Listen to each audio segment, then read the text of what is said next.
തെരുവുനായ ആക്രമണങ്ങൾ തടയാൻ നൂതന ആശയവുമായി എഞ്ചിനീയറിംഗ് വിദ്യാർത്ഥികൾ. വാച്ച് പോലെ കയ്യിൽ ധരിക്കാൻ കഴിയുന്ന അൾട്രാസോണിക് ശബ്ദ തരംഗങ്ങൾ ഉപയോഗിച്ച് നായയെ തുരത്താൻ കഴിയുന്ന ഉപകരണമാണ് ആലപ്പുഴ ചെങ്ങന്നൂരിലെ സെന്റ് തോമസ് കോളേജിലെ വിദ്യാർത്ഥികൾ വികസിപ്പിച്ചെടുത്തത്. കോളേജിലെ ഇലക്ട്രോണിക്സ് ആൻഡ് കമ്മ്യൂണിക്കേഷൻ എഞ്ചിനീയറിംഗ് വിഭാഗത്തിലെ അവസാന വർഷ വിദ്യാർത്ഥികളായ ബ്ലസൻ മാത്യു വിൽസൺ, ബിൻസൺ ബി, എം പ്രവീൺ കുമാർ, സാവിയോ ജോയ്, ശ്രീരാഗാർ എന്നിവർ ചേർന്നാണ് സുരക്ഷാ ഉപകരണം വികസിപ്പിച്ചത്. സെൻസ് K9 എന്ന് പേരിട്ടിരിക്കുന്ന സുരക്ഷാ ഉപകരണം കയ്യിൽ ധരിക്കാവുന്ന വാച്ചിന്റെ മാതൃകയിലാണ് നിർമ്മിച്ചിരിക്കുന്നത്. അടിയന്തര സാഹചര്യങ്ങളിൽ ഒരു ബട്ടൺ അമർത്തുന്നതോടെ ഉപകരണം പ്രവർത്തനക്ഷമമാകും. തുടർന്ന് ഉയർന്ന ആവൃത്തിയിലുള്ള അൾട്രാസോണിക് ശബ്ദതരംഗങ്ങൾ പുറപ്പെടുവിച്ച് ആക്രമണ സ്വഭാവമുള്ള നായകളെ സുരക്ഷിതമായ അകലത്തിലേക്ക് പിന്തിരിപ്പിക്കുകയാണ് ഇതിന്റെ പ്രധാന പ്രവർത്തനം. ഈ പ്രൊഡക്റ്റ് എന്ന് വെച്ചാൽ ഒരു സ്മാർട്ട് വാച്ച് പോലെ തന്നെ ഒരു വിയറബിൾ ആൻറ്റി ഡോഗ് റിപ്പലൻ്റ് വാച്ചാണ്. ഈ ആൻറ്റി ഡോഗ് റിപ്പലൻ്റ് വാച്ചിനകത്തുനിന്ന് ഒരു അൾട്രാസോണിക് സൗണ്ട് വേവ് പുറപ്പെടുവിക്കുന്നതിലൂടെ ഡോഗ്സിൻ്റെ അറ്റാക്കിൽ നിന്ന് നമുക്ക് രക്ഷ നേടാനും നമുക്ക് ആൾക്കാരെ പ്രൊട്ടക്റ്റ് ചെയ്യാനും പറ്റുന്ന ഒരു വിയറബിൾ വാച്ചാണ്.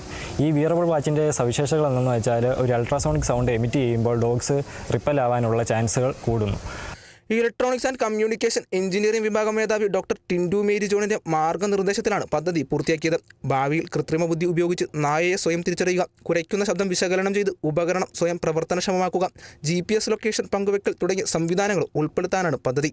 പല തരത്തിലുള്ള റിസർച്ചുകളൊക്കെ നടത്തി മനുഷ്യജീവൻ ആപത്തില്ലാതെ, എന്നാൽ മൃഗങ്ങളെ ഉപദ്രവിക്കാതെ, മൃഗങ്ങളെ കൊല്ലാതെ എങ്ങനെ നമുക്കിതിനൊരു സൊല്യൂഷൻ കണ്ടുപിടിക്കാമെന്ന് ഞങ്ങൾ ആലോചിച്ചു. അതിലൊരു ഉത്തരം ഞങ്ങളിപ്പോൾ കണ്ടെത്തിയിരിക്കുകയാണ്. അൾട്രാസോണിക് ശബ്ദ തരംഗങ്ങളാകുന്നത് കൊണ്ട് മനുഷ്യ ശരീരത്തിന് അതൊട്ടും ഹാംഫുൾ അല്ല.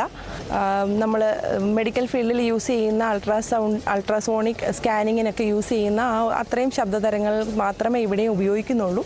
College secretary engineer Jose Thomas, മുൻ പ്രിൻസിപ്പൽ ഡോക്ടർ അജിത് പ്രഭു, നിലവിലെ principal doctor C Satheesh Kumar എന്നിവർ പദ്ധതിക്ക് ആവശ്യമായ പിന്തുണയും പ്രോത്സാഹനവും നൽകിയതായി വിദ്യാർത്ഥികൾ അറിയിച്ചു. ഈ ഉപകരണത്തിൻ്റെ നമ്മൾ ഈ പ്രോജക്റ്റ് കൊടുക്കുമ്പോൾ തന്നെ വിദ്യാർത്ഥികളോട് പറഞ്ഞിട്ടുള്ളൊരു മാനദണ്ഡം സമൂഹത്തിന് ഉപകാരപ്രദമായ ഒരു പ്രോജക്റ്റാണ് ചെയ്യേണ്ടതെന്നുള്ളതാണ്. അതനുസരിച്ചാണ് അവർ പല രീതിയിൽ ആലോചിച്ചപ്പോൾ ഇപ്പോഴത്തെ സമൂഹത്തിൽ ഏറ്റവും പ്രാമുഖ്യമുള്ളതാണ്, അതായത് കുട്ടികളും വിദ്യാർത്ഥികളും നടക്കാൻ പോകുന്നവരും ഒക്കെ അഭിമുഖീകരിക്കുന്ന ഒരു പ്രശ്നമാണ് തെരുവുനായയുടെ ആക്രമണം. അപ്പോൾ തെരുവുനായകളെ അകറ്റുന്നതിനുള്ള ഒരു യന്ത്രമാണ് ഇവർ രൂപകൽപ്പന ചെയ്തിട്ടുള്ളത്. ഇത് പ്രവർത്തിക്കുന്നത് അൾട്രാസൗണ്ട് ടെക്നോളജിയെ അടിസ്ഥാനമാക്കിയാണ്. അതായത് മനുഷ്യന് കേൾക്കാൻ സാധിക്കാത്തതും എന്നാൽ മൃഗങ്ങൾക്ക് സെൻസിറ്റീവായിട്ടുള്ള ഫ്രീക്വൻസി തരംഗങ്ങളാണ് ഈ യന്ത്രം ഉപയോഗിക്കുന്നത്. ഉപകരണത്തിന്റെ പ്രോട്ടോടൈപ്പ് നിർമ്മിക്കാൻ ഏകദേശം 15,000 രൂപ ചെലവായി. നായകളെ ഉപദ്രവിക്കുകയല്ല, മറിച്ച് മനുഷ്യർക്ക് സുരക്ഷിതമായി മാറി നിൽക്കാൻ അവസരമൊരുക്കുക എന്നതാണ് ഉപകരണത്തിന്റെ ലക്ഷ്യം. ഈ ഉപകരണത്തിന് ഇന്ത്യൻ പേറ്റന്റും ലഭിച്ചിട്ടുണ്ട്. Kerala vision news, Alappuzha.